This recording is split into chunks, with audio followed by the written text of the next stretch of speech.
चलो भी ठीक है, पढ़ना शुरू करते हैं अब। देखो बच्चों, ओम का नियम है, ठीक है। ओम का नियम वेरी मोस्ट होता है, जो कि एग्जाम के अंदर आता है। और ओम के नियम पर ही वशिष्ठोन का सेतु होता है। जबकि हम ओम का नियम कर लेंगे तभी हमारे पास वशिष्ठोन का सेतु कर पाएंगे, ठीक है। इसीलिए सबसे पहले ओम का नियम समझेंगे। तो हेडिंग डली है ओम का नियम, सबसे पहले इसकी चर्चा करेंगे, ठीक है। एक जर्मन के वैज्ञानिक थे जिनका नाम था डॉक्टर जॉर्ज साइमन ओम। इन्होंने अनेकों चालकों पर विद्युत धारा प्रवाहित करके इसके बीच विभवांतर लगा करके धारा प्रवाहित करके इसमें प्रेक्षणों के आधार पर विद्युत धारा उत्पन्न की। उससे एक निष्कर्ष निकाला और उस निष्कर्ष को नाम दे दिया इन्होंने ओम का नियम। उस निष्कर्ष को नाम दे दिया ओम का नियम। इसी प्रकार से जब भी कोई वो धारा उत्पन्न होती है तो कहते हैं ओम के नियमानुसार, ठीक है। तो हेडिंग डली हुई है ओम का नियम। ओम के नियमानुसार यदि किसी चालक की भौतिक अवस्था, मतलब यदि किसी चालक की भौतिक अवस्था क्या होती है, दाब, ताप आदि, जैसे कि टेम्परेचर, ये आदि, और सॉलिड्स है इसको द्रव में बनाते हैं। इसी प्रकार से इसमें जो है इनकी ताप धाराएं जो होती हैं नियत होती हैं। क्या होती हैं? नियत होती हैं। उसमें उत्पन्न धारा, नियत ताप में जो उत्पन्न धारा होती है, उत्पन्न धारा आई के सिरों के बीच जो आरोपित विभवांतर होता है, विभवांतर, उस विभवांतर के अनुक्रमानुपाती होता है। क्या होता है अनुक्रमानुपाती? कि ओम के नियमानुसार अनुक्रमानुपाती क्या होता है? धारा किसके? दोनों सिरों के बिंदुओं के बीच अध्यारोपित विभवांतर अनुक्रमानुपाती होता है, ठीक है। अब लिखेंगे अर्थात V प्रोपोर्शनल I, अनुक्रमानुपाती का माध्यमिक चिन्ह जो होता है इसे प्रोपोर्शनल कहते हैं। V प्रोपोर्शनल I होता है, या V बराबर I, मतलब कि I R लिख सकते हैं या R I लिख सकते हैं, कुछ भी लिख सकते हैं, क्योंकि दोनों चीजें आगे लिख लो या पीछे लिख लो। जहां की अब सूत्र में चर्चा करेंगे कि इसमें क्या क्या किस किस उसे कहा गया है, किस किस अल्फाबेट से किस किस चीज को प्रतीक देते हैं। जहां R एक नियतांक है, अब बिल्कुल साफ हो गया कि R एक नियतांक है और R एक प्रतिरोध है। क्या है? प्रतिरोध, विद्युत प्रतिरोध है। I क्या है इसमें? I है धारा, यानी कि उन दोनों सिरों के बीच जो प्रवाहित हो रही है वह धारा है। और किसके कारण हो रही है? प्रतिरोधों के कारण, तो प्रतिरोध R हो गया। विभवांतर V, इसीलिए लिखा है V इक्वल आर आई, जहां R नियतांक होता है। इसका जो ग्राफ बनेगा यानी कि चित्र बनेगा तो हमारे x y अक्ष पर बनेगा, ठीक है। x और y अक्ष, इसे मानेंगे x अक्ष और इसे मानेंगे y अक्ष, या इसे y अक्ष इसे x अक्ष मान सकते हैं, ठीक है। लेकिन जो अक्ष होगा वो v पर बनेगा, इसका ढलान होगा v पर। सरल रेखा ढलान बनाती है v अक्ष पर। जब ढलान बनाती है तो इसका एक थीटा कोण बनता है। जब थीटा कोण बनता है, जहां थीटा कोण बना v पर धारा प्रवाहित हुई, अर्थात tan theta equal v upon I. यह भी क्या होता है? नियतांक होता है, ठीक है।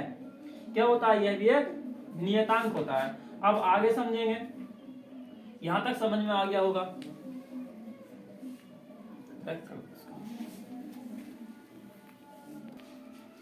ठीक है, अब प्यारे बच्चों देखते हैं नेक्स्ट टॉपिक, यानी कि नेक्स्ट टॉपिक पे बात करते हैं, ठीक है। डेफिनेशन है अपने ओम के नियम का निगमन करना है, अर्थात अब ओम के नियम से एक सूत्र बनाना है कि इनकी निगमन करना है, कैसे करना है, ठीक है। हम जानते हैं सबसे पहली बात है कि अनुगमन वेग, ओम के नियम से पहले अनुगमन वेग पढ़ाया था, ठीक है। इसकी वीडियो नहीं बनी है, यदि आपको वीडियो चाहिए तो बता देना, वीडियो बना दूंगा। ओम के नियम से पहले अनुगमन वेग पढ़ाया था, ठीक है। तो हम लिखेंगे, हम जानते हैं अनुगमन वेग, ठीक है। सबसे पहले ओम के नियम का निगमन करेंगे तो हम जानते हैं, क्योंकि इस बात को हम जानते हैं, अनुगमन वेग से। अनुगमन वेग से, तो अनुगमन वेग होता क्या है? अनुगमन वेग को UD से प्रदर्शित करते हैं, ठीक है। UD बराबर small e capital E upon होता है m इंटू टो होता है, ठीक है।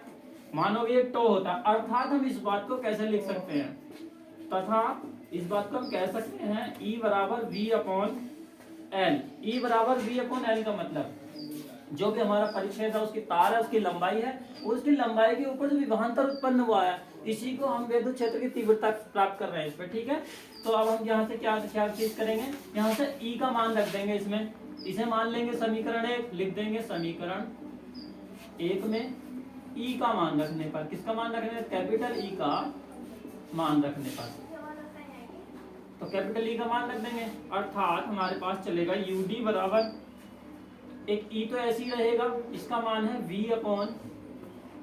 ठीक है, V/L, और M हमारे पास E का है पहले से ही, तो यानी कि यहाँ लग जाएगा टो, तथा इस चीज को हम कर सकते हैं, I बराबर होता है, यहाँ से हमने अनुगमन वेग से निकाला था, I बराबर ANE/UD। ठीक है, ANE/UD, इसको यहाँ पर रखेंगे, यानी कि दोनों समीकरणों को बराबर रखेंगे, लिखेंगे ANE/EV/, यही वाला आ गया EV/ml, तो इसको बराबर रखेंगे किसके,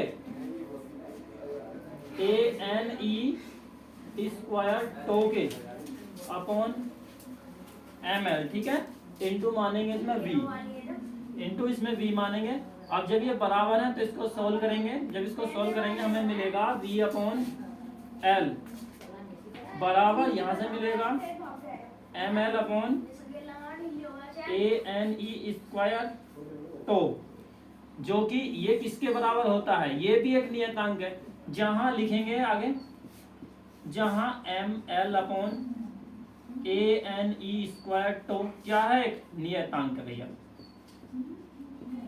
जब यह नियतांक है और R भी नियतांक है, तो इसके बराबर रख सकते हैं R को। ठीक है, इसके बराबर किसे रख सकते हैं, तार लिया होगा, इसके बराबर रखेंगे R को। ठीक है, अर्थात हम करेंगे V/L बराबर क्या लिख सकते हैं, R, क्योंकि R भी नियतांक है, ये भी नियतांक है, इसका मतलब हम कह सकते हैं कि इसके बराबर क्या है, इसके बराबर R, तो हम R का मान रख देंगे इसके बराबर। जब R का रख देंगे, और हमारे पास ओम का नियम निकालता विभवांतर, तो हमें तो विभवांतर निकालना है ना, जब विभवांतर निकालेंगे, विभवांतर V बराबर R I। ठीक है, ये I है, R I, यहाँ से ये I निकली है, ये वाली, मतलब ये जो है ये I है, ये यहाँ से VI।